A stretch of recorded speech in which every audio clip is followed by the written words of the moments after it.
Good morning, everybody, or good afternoon. Welcome. Please do put in the chat your name and where you're from and say hello. And we'll leave it a couple of minutes to allow people to join us. But you're all very welcome.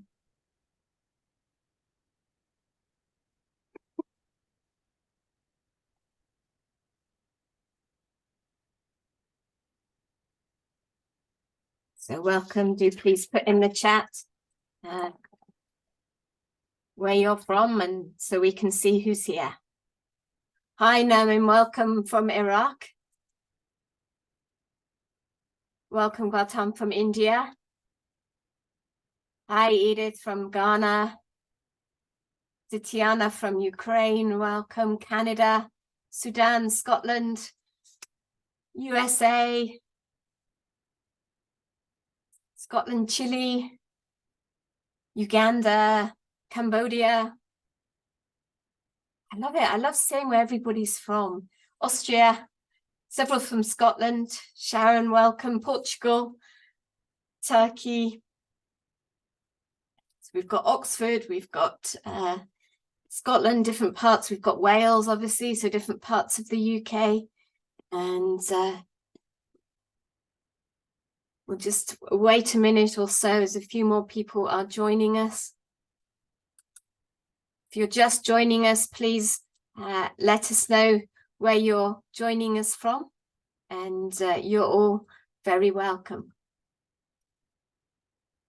Turkey, Portugal, Scotland, UK, Austria, Cambodia, Canada, a couple from Canada,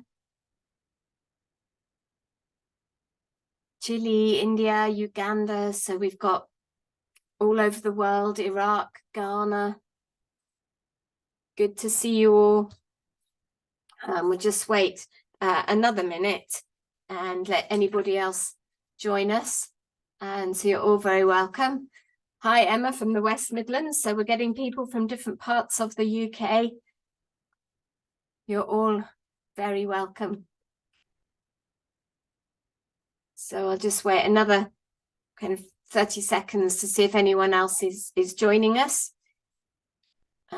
Can see a few more people coming in, and often people join us over a few minutes. So you're all very welcome. If you haven't yet said hello in the chat, please do say hello as we get ready to start. Hi, Sarah, welcome.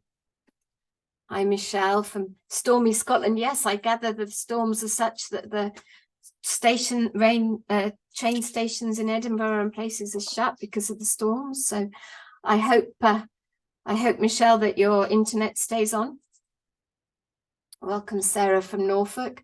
I know we've got some people here from South Africa. I can see their names in the list. So welcome. And I think we'll start.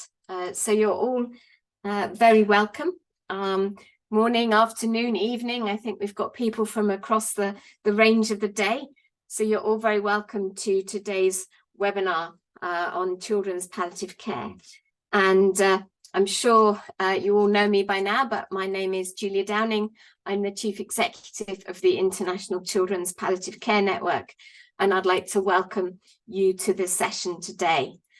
So this session, this webinar is part of our ongoing series on children's palliative care, which we run on the third Thursday of every month, usually at this time, but occasionally we change it to a different time depending on our facilitators. So in a minute, we're going to hear from our facilitator. After this, there will be time for discussion and questions and answers. So you can ask questions or make comments either in the Q&A section or in the chat section, and I will be watching this as we go along. So after the presentation, there'll be time for discussion, question and answers, and then we'll have our conclusion and our wrap up. We were hopefully going to be joined by some other panelists today, but there was 2 others who were going to join us for the discussion, but sadly they've been unable to make it after all. So we'll be a small group for our discussion, but we hope that you will still ask questions, and the discussion will be very rich and helpful to all of you, because we want to make it as practical as possible. So our session today is around children's hospice nurses' management of emotional labour and professional integrity in long-term relationships with parents. And we're really, oh, I forgot to say that the webinars are on our website. So if you miss it, or if your connection goes, then you can catch up with this webinar, and you can watch any of our previous ones. So we're delighted today to have Mandy Brimble with us, and Mandy is a senior lecturer in children and young people's nursing at Cardiff University School of Healthcare Sciences. And I was saying to Mandy just now as we were chatting that Cardiff University is where I did my nursing degree. So I used to know Cardiff very well, and it's always good to reconnect. So Mandy is a registered children's nurse and a health visitor. She's worked in a range of clinical settings, and she was the lead practitioner for a new education and research department at a children's hospice in South Wales. And she's undertaken many roles at the School of Healthcare Sciences, including being the director for undergraduate studies with responsibility for 2,000 students registered on 9 undergraduate programs across nursing and allied health professionals.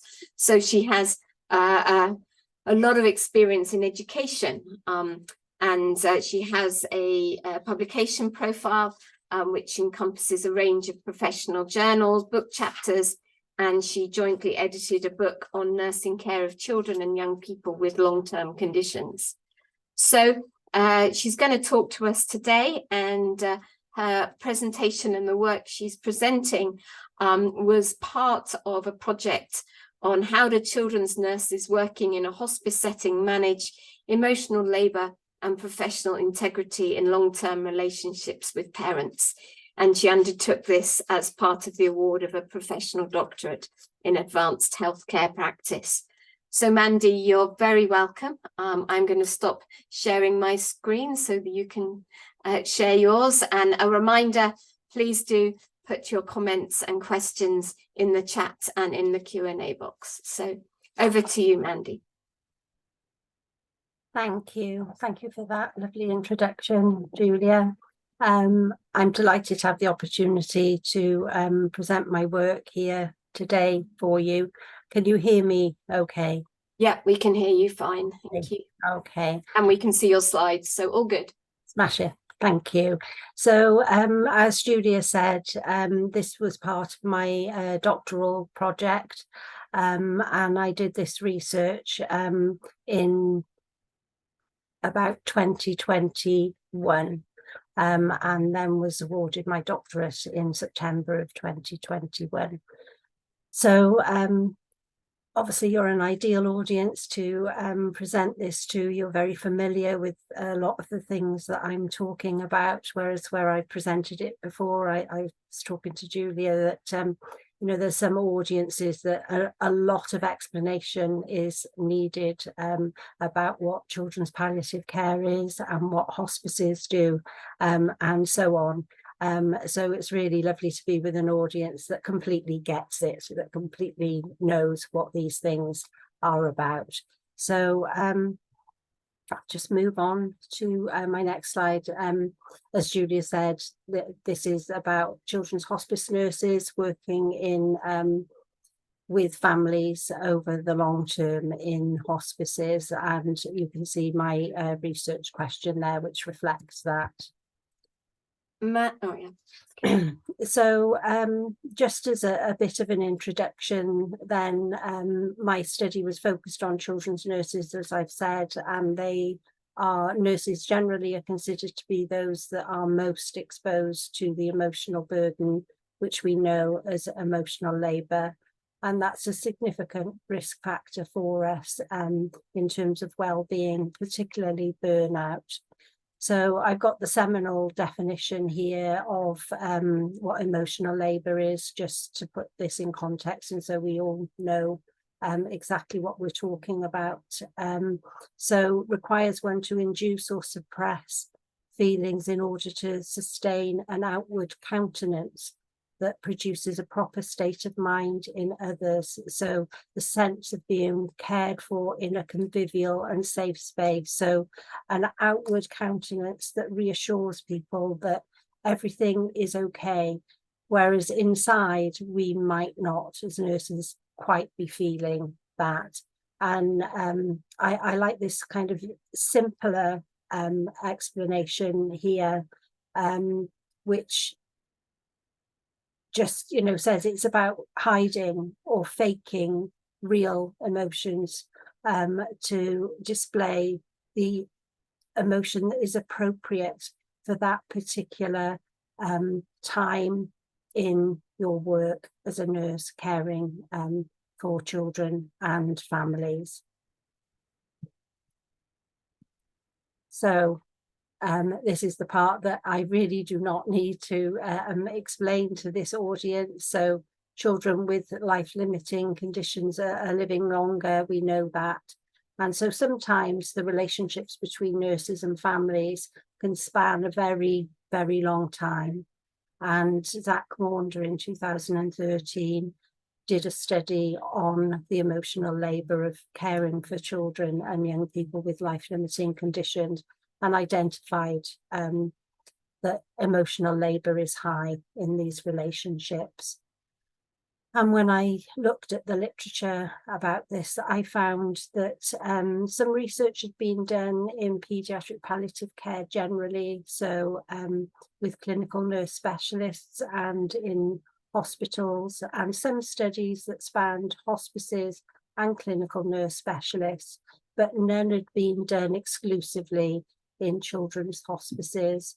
I think when Helen House first opened in the UK, there was quite a flurry of research then about what it meant to work in a hospice, very focused on stress actually, but more recently there haven't been very many studies at all.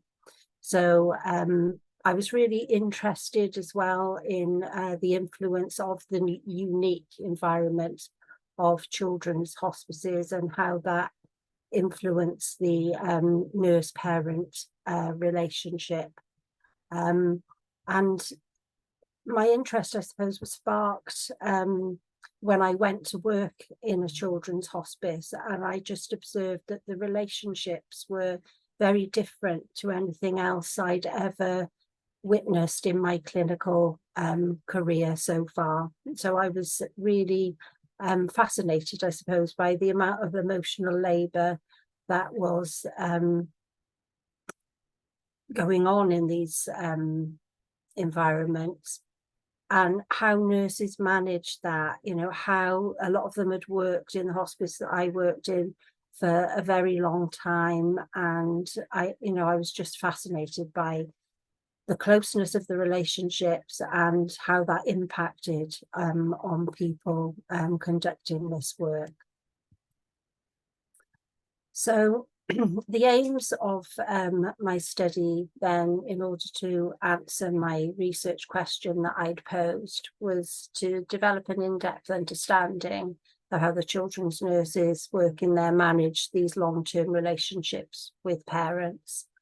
An in-depth understanding of how those nurses maintained professional integrity. And I suppose this relates mainly to professional boundaries, bearing in mind what I'd read and what I'd seen about how close these relationships could become, and how they fulfilled the Together for Short Lives definition of what palliative care is and what hospice care is. So the practical, emotional, social and spiritual care to parents.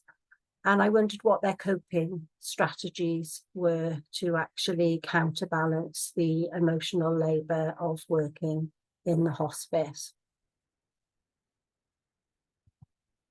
So in preparation for this project, and I seemed to spend a lot longer on preparation than actually collecting the data, although that did take quite some time. So this mainly related to my research proposal and my protocol for carrying out the research. So I spent quite a lot of time actually talking to people that were experienced in hospice work, asking about what I was trying to discover and explore, and what would be the best way of actually going about that. And I did think for quite some time about carrying out interviews with people and having an interview schedule.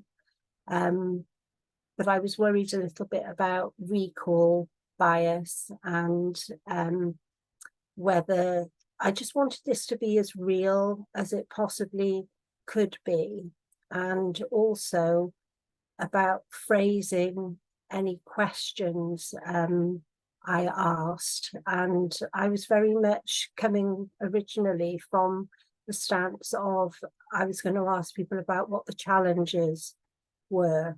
And thinking about that, I kind of thought, well, if I ask somebody about a challenge, that might be something that puts them on the defensive a little bit. If they're very experienced and they're used to dealing with these issues, then they might not see it as a challenge. So they might not mention something that they've managed in a very good way. And so eventually, after a lot of discussion, I came to the approach of asking people to just tell me the story of their shift. So what that meant was I did collect a lot of data that I had to set to one side because it wasn't going to answer my research questions and the aims of the study, but actually I felt that it was a purer reflection of what people did and the interactions they had with parents over the course of that particular shift. And I'll tell you a little bit more shortly about what the specifications were for the shifts that they talked about. And also there was a lot of discussion at this time about collecting the data, and I decided in the end that what I wanted to do was collect audio diaries and follow those up with telephone interviews. And then there was a lot of discussion about with my supervisors about how these audio diaries were going to get transmitted to me in a secure manner. So finally, it was decided that the audio diaries would be collected on mobile phones as soon after the shift as possible. And then they would be relayed to me via WhatsApp, which has end-to-end encryption. Now, there are various things that you have to do in terms of ethics, and I had to have special ethical approval for that from the university and from each individual hospice. And that is quite a technical thing, and I've actually written that up, and the reference is there, and Julia's going to upload these articles that I've sent from my literature review and this pilot study to the website for you to read if you're interested in that. So with this being quite a technical thing, there was discussion at one time about whether people would send me password protected email attachments, and I just thought, I don't even know how to do that, so how can I ask somebody else to do it? So the feasibility pilot was very much about whether people would engage with the data collection method and whether the guidance that I'd written, right from downloading WhatsApp to your phone and recording and transmitting, I had to do that for Android phones and for iPhones, and there are different ways of doing it on each phone. So the guidance had to be quite extensive, actually. So the pilot was all about testing that out, and a local hospice helped me with this pilot. And there were things that I changed in the guidance, and also things about data collection, which I'll tell you about shortly. So what I wanted to do was recruit a purposive sample of 6 registered nurses who had been employed at the hospice for a minimum of 4 years. And I wanted them to have previously worked in another environment for at least a year, so that they had another environment to compare the hospice to.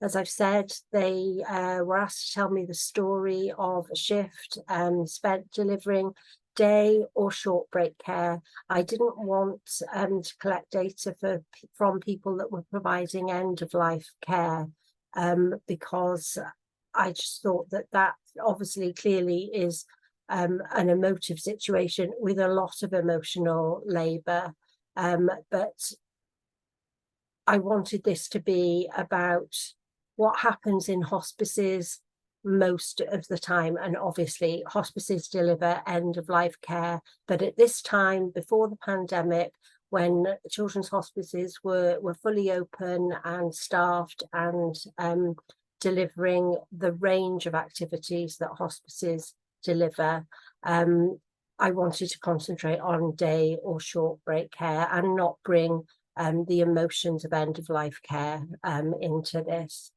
So they had to have known the family for at least 3 years, hence they had to work there for a minimum of 4 years beforehand. And the audio diaries were recorded on mobile phones. They could pick whichever family they wanted as long as they met this criteria. And as I've said, the data was securely transmitted to me via WhatsApp. As soon as I received the audio diary, I transcribed the audio diary, and then I formulated questions based on what the participant had said in the audio diary. So every single telephone interview had a different set of questions because it was very specific to that recording. And the participants were asked to complete 2 recordings over a 1 to 3 month period. Now, originally in the pilot, I'd asked for 3 recordings over a 3 to 6 month period, but the participants in the pilot had told me that that was too long a period of time. It sort of went off their radar and they forgot about it. And 3 recordings actually straight after a shift or as soon after a shift as possible was a little bit too much. So that's where the pilot informed the main study. So I recruited my 6 participants. It did take quite a while. And in fact, one participant that I recruited, I didn't receive any data from her until I'd almost given up 10 months later. 3 of the participants completed the 2 audio diaries and the 2 telephone interviews, and 3 completed just 1 audio diary and 1 telephone interview. I could have hung on, I suppose, for them to complete more, but the timeline for my PhD was pressing, so I just had to be a little bit pragmatic and think, right, okay, I've got enough data here.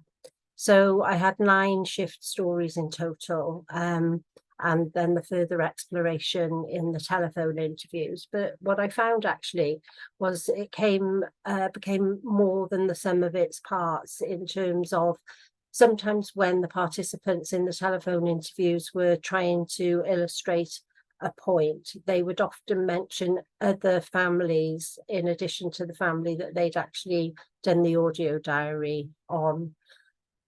With the audio diaries, because I wanted participants to be able to speak quite freely and not to constantly be thinking about a pseudonym, they were free to actually not change the names of the children or the families that they were talking about. They could change them if they wanted to, but whether they changed them or not, when I transcribed them, I protected confidentiality by choosing a different name for the people mentioned in the audio diaries right from the outset. So the real names or the pseudonyms that they'd given were never used in my transcription. It was changed immediately.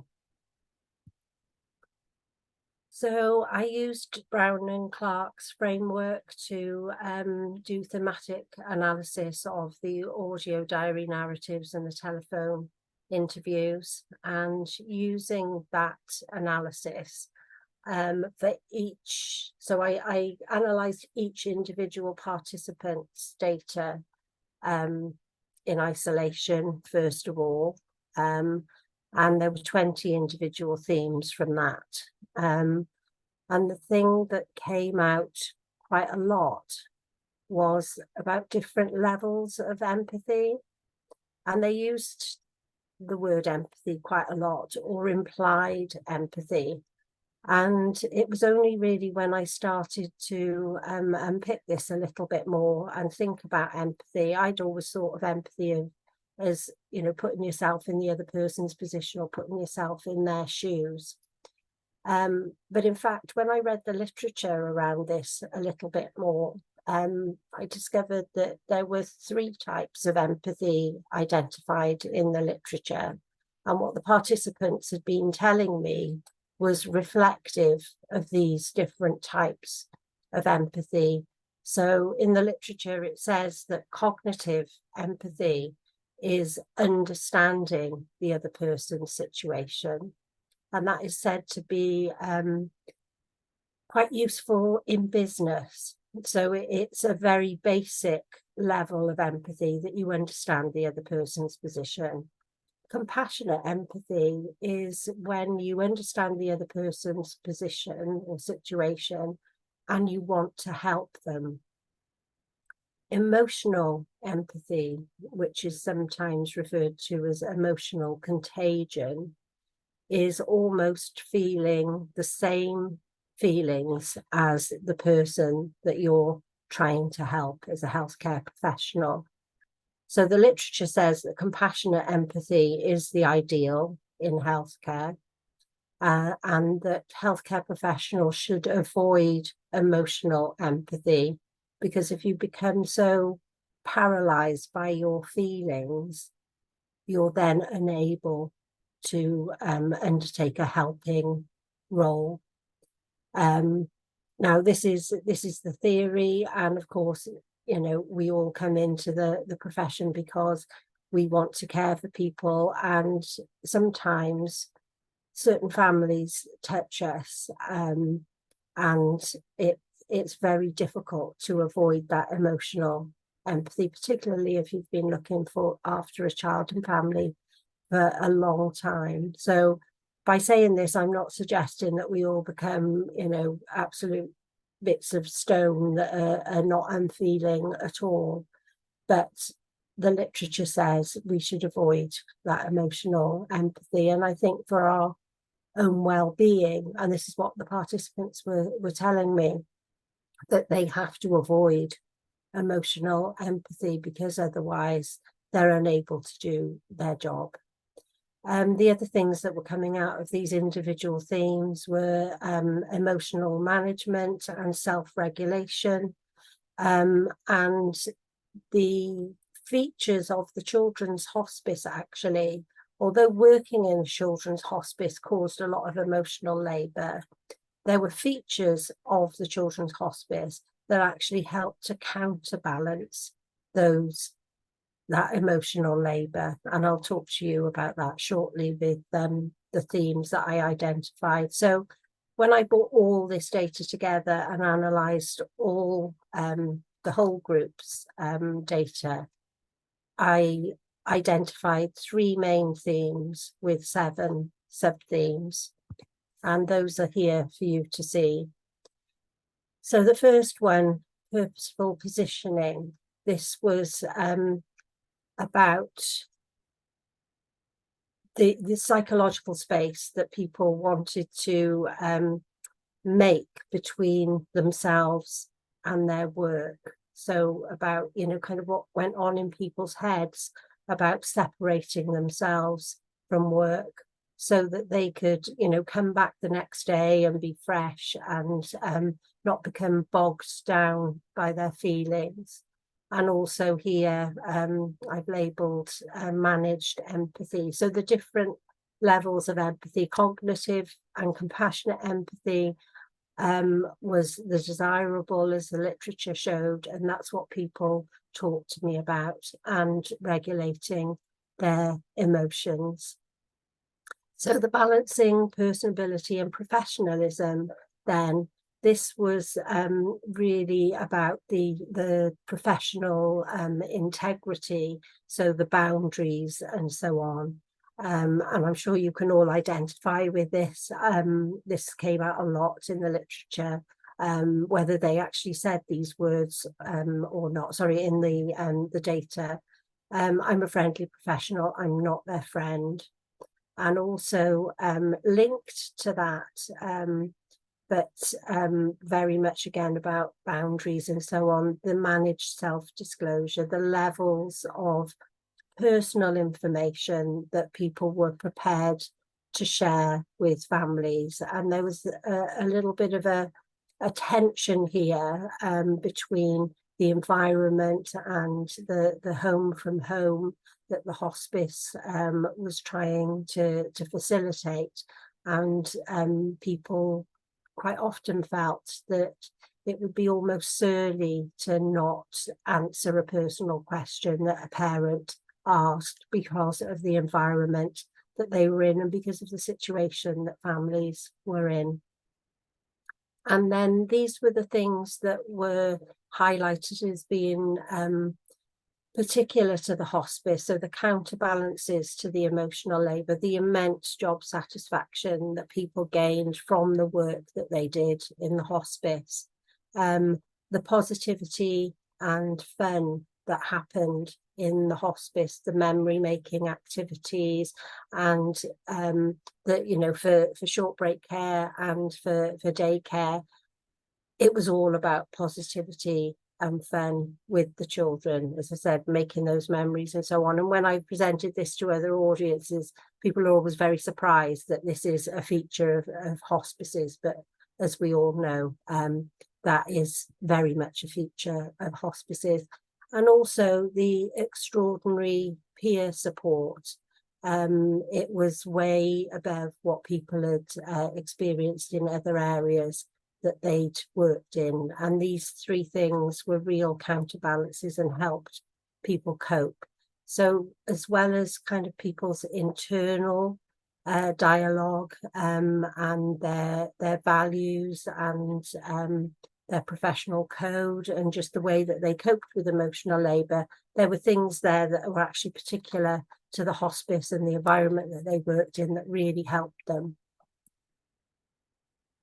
So I've got some quotations here for you to illustrate these. So the purposeful positioning, the creating a psychological space between themselves in work. Alex talked about this, the driving home, that period,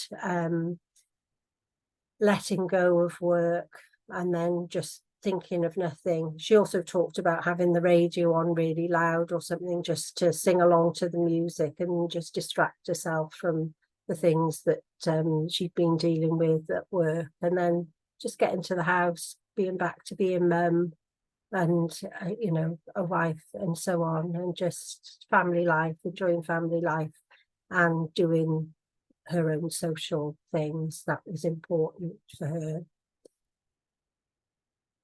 So I suppose there what we're talking about is, as well as a psychological space, a physical space away from work, so leaving work at the end of the day.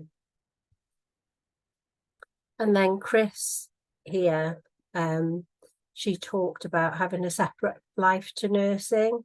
Actually, some of this made me feel a little bit sad, I suppose, because she said she didn't have any friends outside work that were nurses. Now, lots of my friends are people that I've worked with and so on, but she used this as a way of coping. She didn't want to be surrounded by nurses when she was outside work. She, you know, she wanted her friends to be from other backgrounds. She didn't want to talk about nursing or work or anything like that when she was away from work, so that she had a break for it. But I suppose if we think about our interactions with other people, you know, if we're out with other nurses, we do invariably, the conversation involves work, doesn't it, quite a lot of the time. And so she just avoided that completely. And here then, talking about the managed empathy and the emotional self-regulation. This, I thought Alex had a really nice way of putting this, actually, about, you know, it's their pain, it's the family situation, and seeing some, you know, terrible situations in work, and the fact that if you took those all on board yourself, you wouldn't be able to function. But she didn't think that that stopped her from being empathetic and compassionate. So again, kind of separation, but really managing the way she felt in the best way that she could. And lots of participants talked about kind of walking alongside families. So, you know, it was the family's journey. They were on that journey with them, but it was the family's journey.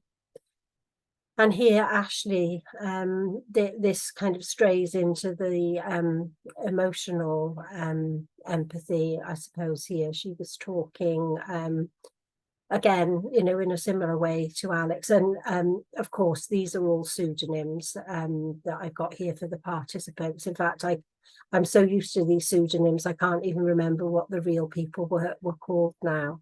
But yes, the separation, it doesn't matter about us, how bad we feel. It's nothing compared to how they feel.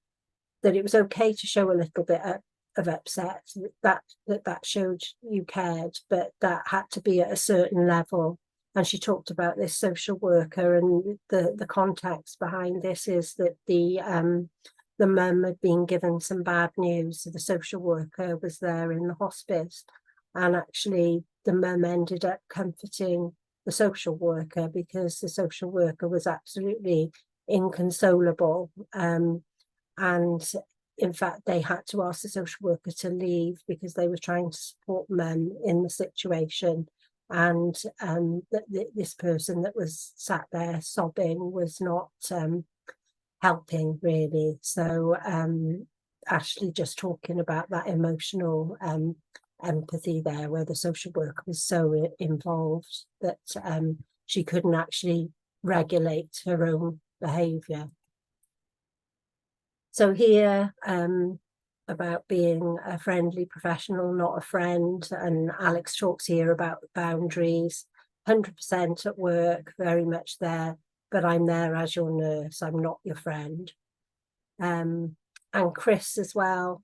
Chris talked a lot, and Ashley, actually one of the other participants, about that they felt that sometimes the families viewed them as a friend, and quite often families were quite socially isolated.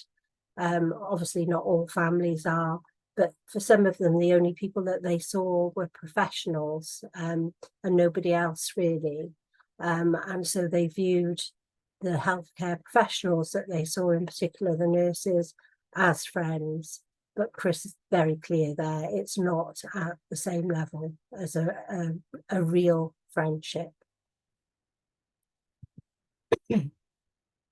And here again, into that same theme about managing your self-disclosure, Alex here said that, you know, she'd talk about kind of everyday things, about a concert that they'd been to make a connection, identify a commonality, something about school. But she did later go on to say that you'd have to be really careful about what you said to some families, because you might be talking about doing things with your own children that were things that child and family wouldn't be able to do because of their situation or the complex needs of the child and so on. So she was very clear that needed some careful management. And then Les was very much that she wouldn't disclose anything at all. She would brush it off if she was asked a personal question. like this. I can't be telling you that. I'm your nurse. And in fact, Les talked quite a lot about very strict boundaries, and to the extent that she wouldn't disclose anything if say a family said they were going on holiday somewhere and she'd been there. She wouldn't say, oh, I've been there. She would say, oh, my friend's been there. So she would remove herself from it, creating that, putting a little block in a way, I suppose, on these more personal conversations. And then Chris here, this was where Chris identified the tension of, you know, the hospice being a homely environment, wanting the families to feel welcome. And so, you know, she wouldn't say, oh, I'm not going to answer that in the same way that Les would. Just make pleasant conversation, make them feel welcome, and just small talk. So, she would deflect it, but not in I suppose as an overt way as Les would. But she would, you know, she wouldn't answer questions about the ages of her children, or even, you know, what school they went to or anything like that. And then here the counterbalancing theme and job satisfaction. And Patrick here, he'd worked in the hospice for a while, but he'd come from a pure focused environment originally, and very much talked about kind of getting his head around the different approach and the fact that the children weren't going to get better, and how he gained so much satisfaction about the ability to care for the children one-to-one, and the quality of care that he was able to give in the hospice. And Joe here talking about, you know, the pressures that you get if you're working in an acute area on the ward. And, you know, I'm going to be there in a minute, and knowing I'm not going to be there in a minute, and having the time to spend with families.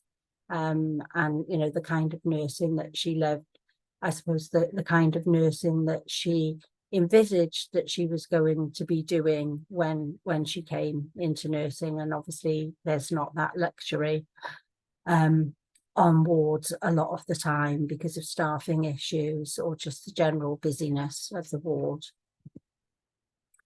And then Alex here talking about, as I've mentioned already,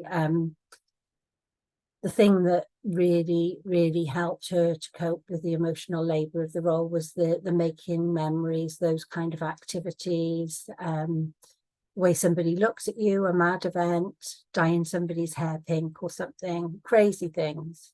Think, gosh, how many people in the world get the chance to do that in their job? So she's talking about fun things here, but that also crosses over with the job satisfaction. And then here, the peer support, as I've said, people identified that this was way and above anything else that they'd ever experienced previously. That, you know, really supportive of each other, lots of informal debriefing, chatting amongst themselves, and at the end of the shift, making sure everybody's okay before they went home, and they don't take anything home with them. I'm not sure that's entirely possible, but that kind of debrief and checking in with people on the way home felt really supportive. And Ashley here talking about having the time to be supportive of each other, being more aware of each other's support needs, being free to vocalize feelings about things, the way things have gone, and what your needs were. And this was very normalized in the hospice environment. So what does all this mean? So obviously you do the research, and then you have to pick it apart and think about what this means. And I came to the to emotional intelligence theory quite soon, actually, after I collected the data. and went away from it and looked at other theories, and then I just kept coming back to this because it just really resonated with what the participants had been telling me. So these are the constructs here of emotional intelligence theory. So the self-awareness, the self-regulation, the motivation for the role, the empathy, and the social skills needed. And then, of course, originally I thought that those things in the counterbalances, so the job satisfaction and so on, I thought that they were kind of a separate thing to one side. But the more I read then in the literature, the more I found that actually they were an integral part of all this. And I'll show you a slide shortly that illustrates that. So just for people to know, I'm not expecting you to have time or to be able to read all this. So this is Goleman's work with the constructs of emotional intelligence. And actually Goleman's work was very much rooted in business and about leadership in business. And that has been applied over into other areas of work, including nursing. But just for you to have a little bit of explanation there of what these different constructs actually mean. Self-awareness, I think, you know, what our emotions are, what our strengths and weaknesses and so on are. Self-regulation, as you'd imagine, about self-control and so on. But that also plays into trustworthiness and integrity. And then motivation, you know, passion for work that is beyond money or status. And that was very much what my participants were telling me. And empathy there, he talks about empathy at quite a basic level, which I suppose you would expect, as Goleman work was rooted in business. And as I said, I identified that there were very much different levels of empathy. And of course, you know, social skills in managing relationships, building rapport, and so on. So what I did with all this is I used Goleman's work and my findings to develop a framework for nurses that were working in hospices, which drew on that original theory, but also added my finding. So using emotional intelligence to navigate relationships in children's hospices, a framework for nurses. So I named that Enriching. And this is a very busy slide. I'm not expecting anybody to be able to read this, but we've got Goleman's characteristics there on the left-hand side in the darker blue, and the bits that I've drawn from my findings in terms of the different constructs to go alongside that within this framework. And you will notice that whereas I've said already, it's a very basic level of empathy in Goleman's construct, but in my side of the framework here, we've got the managed empathy, and that's actually annotated at the bottom there for people to read and understand what we're referring to there. So that is the model that I developed from my findings and from the theory of emotional intelligence.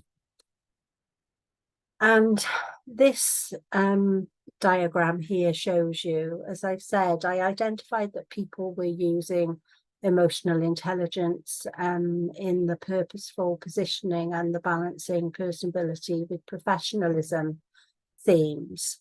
So the capabilities that they already had, they were using to address those aspects of their work. But what I actually found was then, as I read more and more in the literature, that they were using those capabilities within those coping with and counterbalancing emotional labour aspects as well. So with the job satisfaction, with the peer support, supporting their peers and receiving support, and so on. And those features of the children's hospice actually help to enhance their emotional intelligence capabilities. So it was a bit of a cycle as far as that part of the work was concerned. So the more they benefited from those features of the hospice, the more emotionally intelligent they became, and therefore able to cope with the emotional labour. So what are the pertinent considerations for us then in terms of emotional intelligence? I have to say I'm not a particular fan of the intelligence bit, because I think that is a bit of a label, and I think there's a better phrase that we could use, because I think, you know, it's like IQ. If somebody tells you that you're not very intelligent, it feels kind of a bit of a slate on you personally. But I think the important thing to remember is that there is an element of inheritance in this, just like with IQ, but emotional intelligence skills can be learned. And those that have got high emotional intelligence are very well suited to roles where they need to regulate their own emotions and be able to adapt to the emotional needs of others. And obviously that is really, really important in hospice work. So emotional intelligence skills are key to managing emotional labour. I'm not saying that emotional intelligence is the only helpful skill for people that work in emotive environments, but I think it's a really useful thing to use alongside other qualities such as resilience. And emotional intelligence is positively correlated with leadership, with job performance, and with happiness and well-being, both emotional and physical. So I think it's a really, really important consideration for people that carry out work in areas that are highly emotive and have a lot of emotional labour. So my implications and recommendations for children's hospice nursing is that it's likely to be important, as I've already said, in managing emotional and relational challenges of hospice nursing. I'd suggest that maybe emotional intelligence questionnaires and so on might be helpful in the recruitment process to identify people that are suited to this type of work. And not to say that those people shouldn't be employed, but maybe to identify some developmental needs to help support that person, because any tools that we can give to people to help them manage the role, whatever role they're in, may help in terms of retention difficulties. And we know that within nursing, generally there's a massive retention problem, and particularly in children's hospices, recruitment and retention has been an issue in the UK. So for staff development as well, and I'm working with some hospices on this at the moment. Wilson there found that actually lots of people working in healthcare didn't know what emotional intelligence was. So before I think you can do any development work on this, you need to raise awareness with staff of what it is. And that might be helpful then. Somebody might have high emotional intelligence in one construct, but not another. And those questionnaires for emotional intelligence, they actually identify which areas are well developed and which aren't. So that could be used to help develop somebody in target training to them. And as I've said, these skills can be developed. And also, if you were looking to, internal leadership development, as I've said, Goldman, most of his work was about leadership and so on. So that might be useful if you were trying to develop staff internally.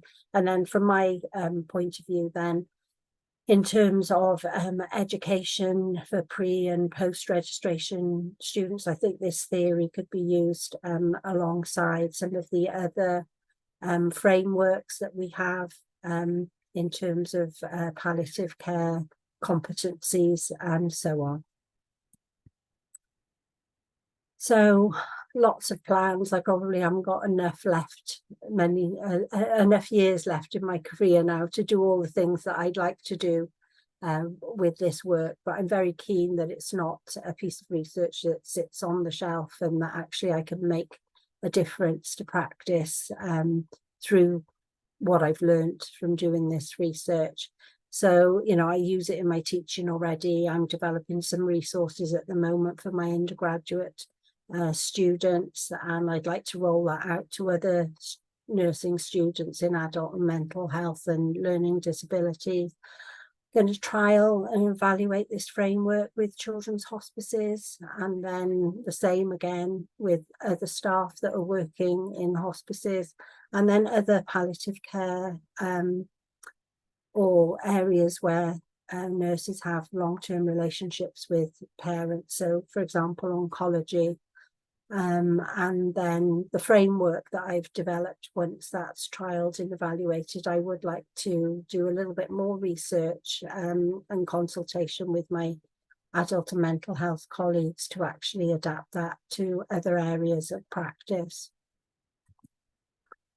So obviously I'd really like to acknowledge the Children's Hospice staff that participated in the consultation about the research proposal, that helped with the pilot, and those that gave up their time to do the audio recordings and the telephone interviews, and Cardiff University for the funding and study leave, my fantastic supervisors, and then anybody else that supported me while I was carrying out the doctorate. So I did my doctoral studies over 7 years, working full-time and studying part-time, so it was a challenge. So thank you for your attention, and I'd really like to know if you have any questions for me. Thank you. Thank you very much, Mandy, and lots to think about there. And I've certainly got lots of questions, but before I ask any questions, I'm hoping that I have been able to, yes, I'm pouncing on my colleague here, Rick, Father Rick. Perhaps if you can unshare your screen, Mandy, then we can, that's it, there we are. Now you can hopefully see Father Rick. I'm pouncing on him. Because Father Rick has got lots of experience of working in Africa, in the US, in a wide range of settings, working with nurses, but also as a chaplain. And so I'm interested, Father Rick, thank you for letting me jump on you like this. But I'm interested in your thoughts and your comments on what Mandy's had to say. Well, first of all, Dr. Brimble, thank you. I love this word, emotional labor. That's a new one for me. And I think it's so apropos to the work, because as in the UK, and right now I'm at Children's National Hospital in Washington in the United States after 25 years in Africa. But here in the US, we're seeing, you know, great nurse and physicians burning out, suicide and retention issues all over. And so I love this concept, emotional labor. And I'm always really interested in how we merge the psychosocial and the existential / spiritual. And I too use Goleman's theory a lot, especially that intrinsic motivation that for many people is often, you know, I call it their vocation, you know, what, you know, and I saw the comment by the student in Uganda, what made you go into nursing 10 years ago, 20 years ago, 30 years ago, and how does that change now in the face of all this? and how can we nurture that sense of vocation and calling and service to look at the stress that you're facing. One of the things that I know that COVID brought is the role of spiritual care now for staff, where before COVID, maybe 10% of my time was with staff, 90% with parents and kids. Now at Children's, it's 50-50. And really looking at that, how, you know, that emotional labor can bring up questions of integrity. Am I being real when I'm putting on the smiley face for the patient that I know probably has days or weeks, but I want to give hope to the family? And that can cause, you know, some real spiritual distress. And what I mean by that is anything that brings us meaning and purpose and that sense of connectedness. And so that's, I know at Children's Hospital, we're trying to integrate exactly what you said, make that concrete, that staff support. We call it Comfort Corner, where we come in, and especially with nurses that have had difficult patients or difficult parents, and offer that time, you know, for a little snack, maybe some mindfulness meditation to focus, but just to acknowledge that it's normal, to normalize this weird environment that we work in with dying kids. That's not normal. And so we have to kind of normalize that, and yet, and try to support that. So thank you. And I really look forward to reading your research, because I love that term, emotional labor, because it is hard work.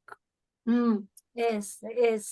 Thank you. I really appreciate your kind words and your observations, and just kind of latching on to something there you talked about, motivation. I did find actually that a number of the participants talked about something that had happened to them personally, which had motivated them to want to come to work in the hospice, to actually give something back. And, you know, from my own experience, and anecdotally, I would say that there is kind of quite a lot of that. But of course, then you have the impact of even greater emotional labor, maybe because people are seeing things that resonate with them on a personal level, and then that's really difficult for them to manage that. In fact, one of my participants had an adult sibling that had died in a hospice, and she talked about why then it was so important for her to help these families make memories with their child. And obviously the experience of being an adult hospice was very different, but that was the thing that drove her, that really, really motivated her to do the work that she did. And your other point there about the normalization of it, in terms of the peer support and people being able to vocalize how they feel, rather than, particularly in the UK, I think there's this, you know, stiff upper lip, and, you know, I'm not to show how I feel and so on.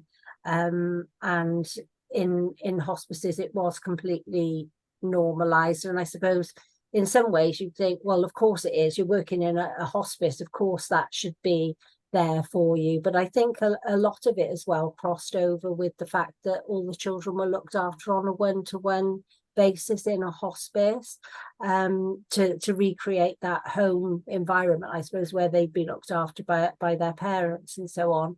And obviously, because the children are so complex, to give the level of care that is required. And so that gave people more time. So people were busy, but they weren't busy in the way that they were working on an acute ward, maybe. And so there was just more time for everything. And that really, really helped, I think. And there was just the ability to be able to take time out as well. So if you were struggling, you know, you could go for a walk in the hospice grounds, or you could go, when one of the participants talks about, oh, I just go into the staff room and I do a little bit of mindful colouring in or something like that. And it was all, it's just perfectly okay and normal to be doing these things. And maybe in other areas it's not.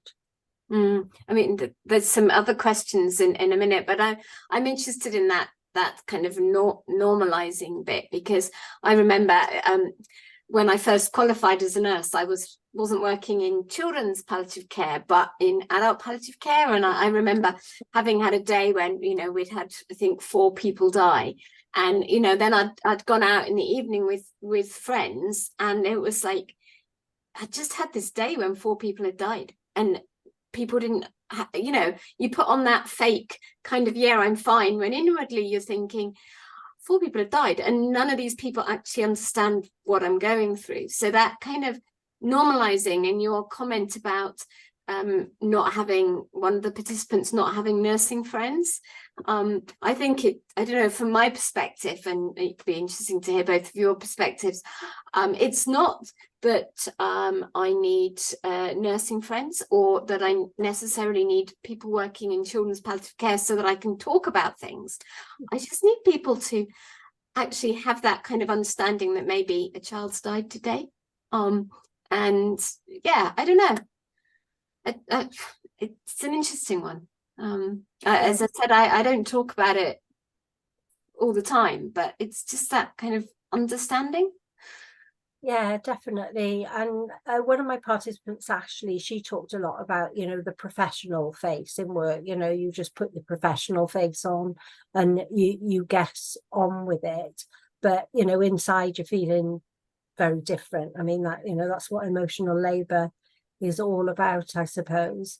And yes, I think sometimes you just want somebody to understand. And, you know, I think one of the comments was, oh, we're all in the same boat, so we do all understand. And it was that, yeah, that understanding and that supportiveness. And yeah, I you know, I've had similar experiences just within work, you know, even just working in an acute setting, and maybe it just felt worse then, that, you know, I just looked after a child that had died, and then, you know, the next minute it's business as usual, and you're there admitting another child or whatever, and, you know, in the back of your mind, almost, you know, sitting on your shoulder are all those feelings about, gosh, those parents, they've just left this ward and they haven't taken their child home with them, and I'm sitting here talking to these other parents as if nothing's happened. And that just always felt completely bizarre. But of course, you know, then, you know, we have a duty to care for the other parents as well. So it just, I really always struggle to kind of get my head around that, I suppose, that for them, life is never going to be the same again, and for us, we're carrying on as normal. And that just felt really odd. I mean, there's some questions here, so I'll just start with one from Ruth Bevington. She says, thank you, Mandy, for a very informative presentation. My experience, my own and within the hospice, is that it varies as to how easy, hard it is to maintain professional boundaries. Maybe if a child is the same age as my own, or has the same name as my own child, previous connection with parent outside of the hospice, etc. Did any of the participants touch on that? Yeah, one participant particularly talked about if the child was the same age as her child. And in terms of boundaries, the one participant, Les, as I say, she, you know, there was this line, and, you know, she never crossed the line. And I think for other people, they were, the line was a bit more wavy. Nothing, you know, no serious breaches, but and it also depended very much on the family. So some families, they would tell more than others. It depended on whether they thought that the family, Ashley had worked in the hospice for 32 years, so she was very experienced. So she talked about, oh, you know, there are certain families that I would share some information with, and others. And then Jo, she talked about, you know, how she acted when she met families. She lived in the same area that she worked, and so she often bumped into families in the locality, and how she had to manage those situations very carefully, because maybe they'd been, you know, in a very kind of social interaction within the hospice previously, but that didn't extend that kind of exchanging a bit of banter and these other things with families. If she met them outside, she would just say hello and move on. But you know, the fact that all this was quite fluid and a lot of the times quite instinctive, and really, really, you know, careful management. But yeah, you do become closer to some families than others. And I see Rick nodding his head, but you know, that line between we are professionals and not friends, when you've been caring for a child or a family for 2, 3, 4 years, that line becomes quite blurry sometimes. Rick, what are your thoughts on that? Yeah, and I mean, one of the parts of normalizing, and with all of this, especially with pediatric hospice, that staff often say is, do I go to the funeral? Because we need to normalize that grief is just going to be a regular part of if you work in hospice and pediatric, grief is part of it. Now, some of this has culture. I know in Africa, the importance of funerals, like my staff here, they really cannot go to every single funeral. And do they go to the ones they're closer to? And then what does that mean to the ones that... So, you know, one of the things I think spiritual care and chaplaincy needs to do is ritualize in the work environment that grief, you know, that works for people. And that's part of getting centered, because it's normalizing. We're in a constant state of grief, but that's not normal for human beings. But that's our vocation working in hospice. And it's interesting you brought in culture, you know, because I was thinking about something you said, Mandy, quite early on, was about appropriate emotion. And I was just thinking, well, I wonder how do we define appropriate emotion, or who defines it? And that appropriate emotion in some situations might be different from in other situations. Yeah, I absolutely agree. I think, you know, I've talked about the different levels of empathy and so on, but I think very much in terms of what the literature says about, you know, avoiding the emotional empathy. But, you know, we're not robots. We can't, you know, necessarily control how we feel. Well, we can't. But actually, I think that is more closely tied into in terms of your overt behavior, about your self-regulation and your self-control. And, you know, the social worker that one of the participants talked about, obviously that was lacking in that situation, and it was felt by her and by other people around that wasn't appropriate for the mother to be actually comforting that social care professional. But you know, she also talked about, you know, it's okay to show a little bit of upset. And I think, you know, I'd absolutely agree with that. I've shed a tear with a family about, you know, some bad news, or, you know, getting towards the end of the child's life and so on. And I think we'd have to be robots if we weren't doing that. So I think that for me, you know, just thinking about it a little bit more deeply, I think it's important for an individual's well-being about how they feel, and trying as much as possible to avoid that emotional empathy if you possibly can. But it also crosses over into the self-regulation as well. And a lot of the participants talked as well about if they felt that they were becoming too involved with a child and family, what they would actually do is maybe, because a lot of hospices in the UK, I know, you know, you have a core nurse aligned to you, and wherever possible, that nurse will look after that child when the child is in the hospice. But what people did was they would request some time out from that, so not to be allocated to that child and family, just for a couple of shifts, so that they could kind of remove themselves and come back a little bit more objectively to the situation, if they could, and just taking time out within the shift. And actually, just going back to your other point about the boundaries being a bit kind of fluid and so on, one of the participants talked about having a bridge between her and the family. And so she could, that was a sense of, I'm connected to these families across this bridge. And sometimes I come across the bridge a little bit and then I retreat a little bit. So I come across when I think they need me more, and maybe whatever's flowing underneath the bridge, a river or a railway line, that's the boundary. But I'm using the bridge to go over the boundary a little bit when I need to, and then retreat back when I need to, when I feel that they don't need me quite so much.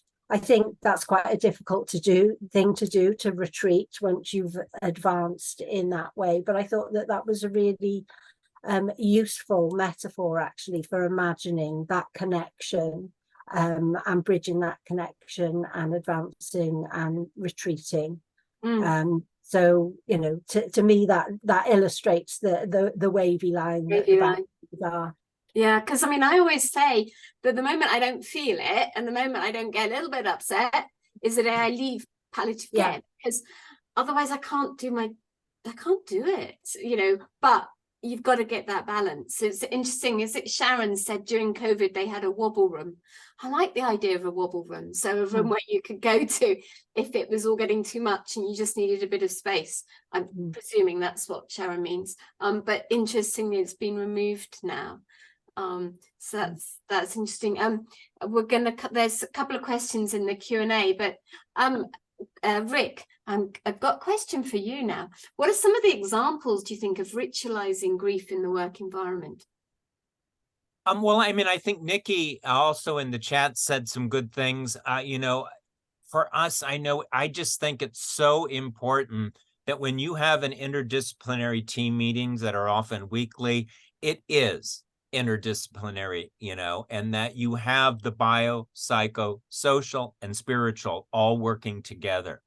So some of that is done kind of on a weekly basis, checking in, where's that boundary? Oh, I'm getting too close, because I totally agree.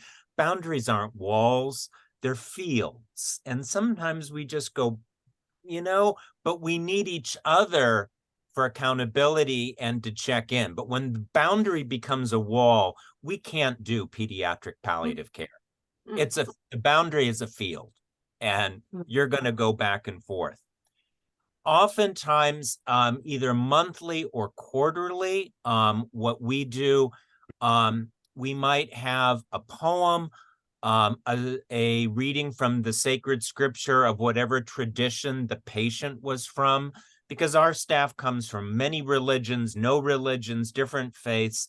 So just kind of some moments of reflection, saying the names, some silence, and maybe telling the stories. That's part of every monthly or quarterly interdisciplinary team, is lighting a candle, using a poem, a reading, some mindfulness, some quiet, telling stories as a way of remembering those who have died in the last month or the last quarter.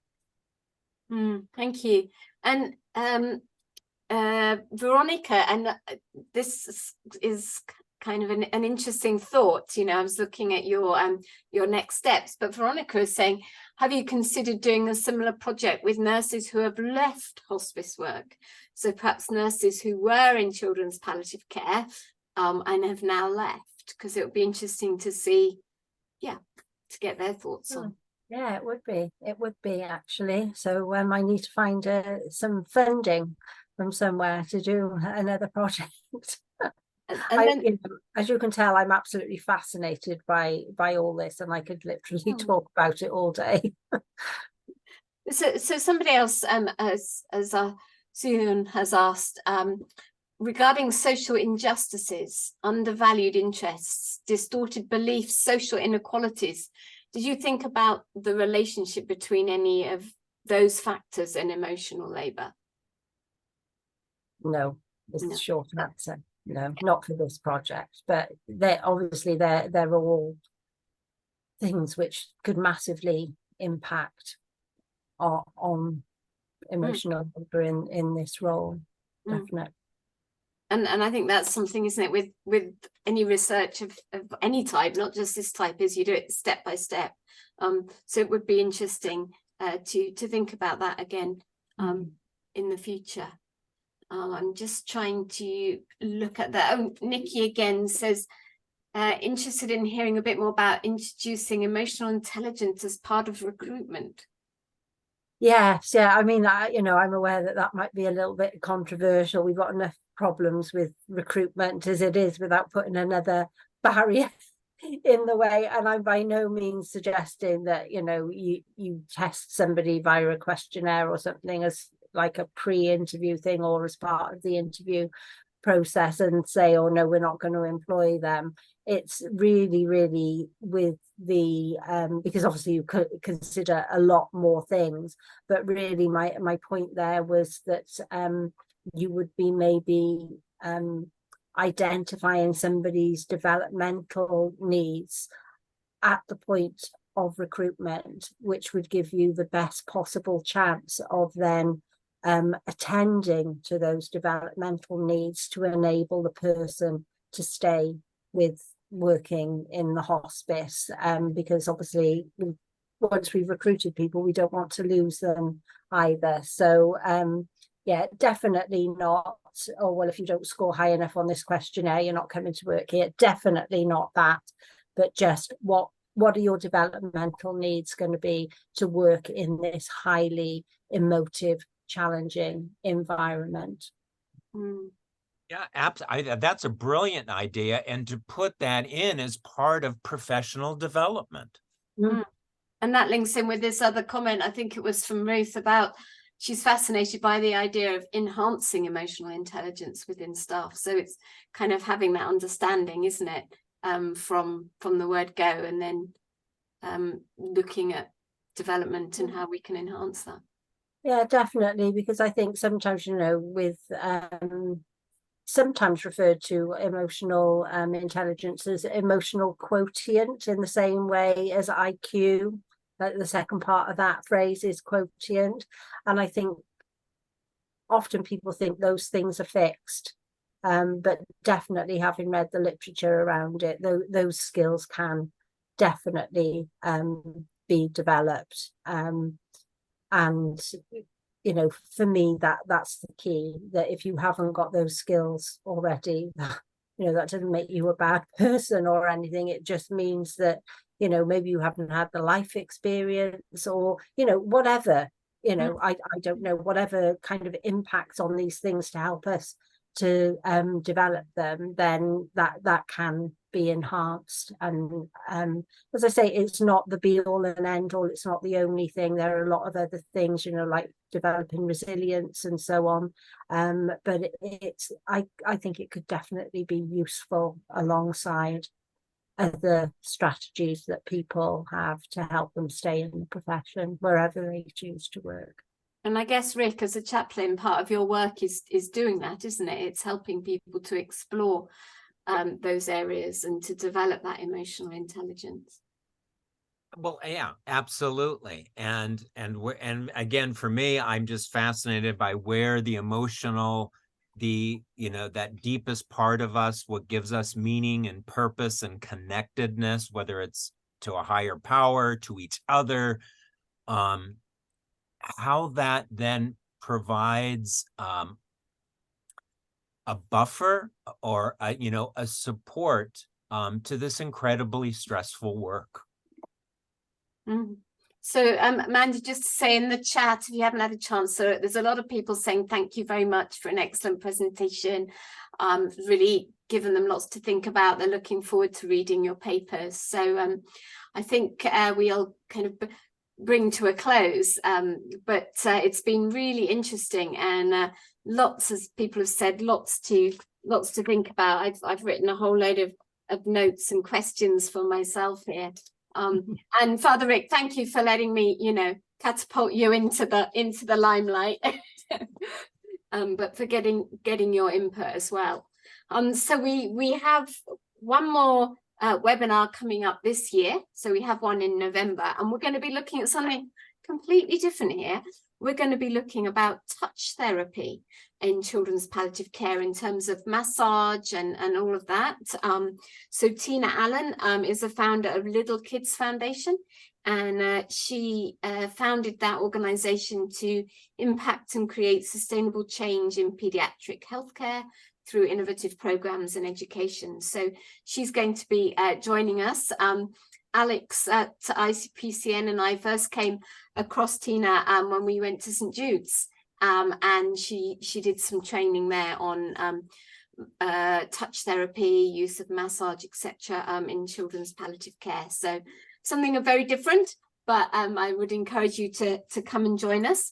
And then we usually take a break in December, and we'll be starting again next year. So please do let us know if there's anything particular you would like us to cover in these webinars.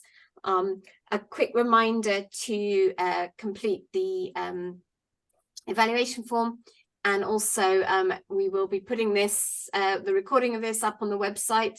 Several people, Mandy, have said they're going to be listening again. We'll put this on the website. We'll put links to Mandy's papers on the website. If you've been with us for at least two-thirds of the session, you'll get a certificate as well. So that should come in the next couple of days. So thank you again, Mandy. Really been really good to hear your research, and great for us all to think about some of these issues. And thank you, Father Rick, again for joining us in an impromptu basis. So thank you, everyone, and take care, and we'll see you all next time in November. So bye, everyone. Thank you. Bye.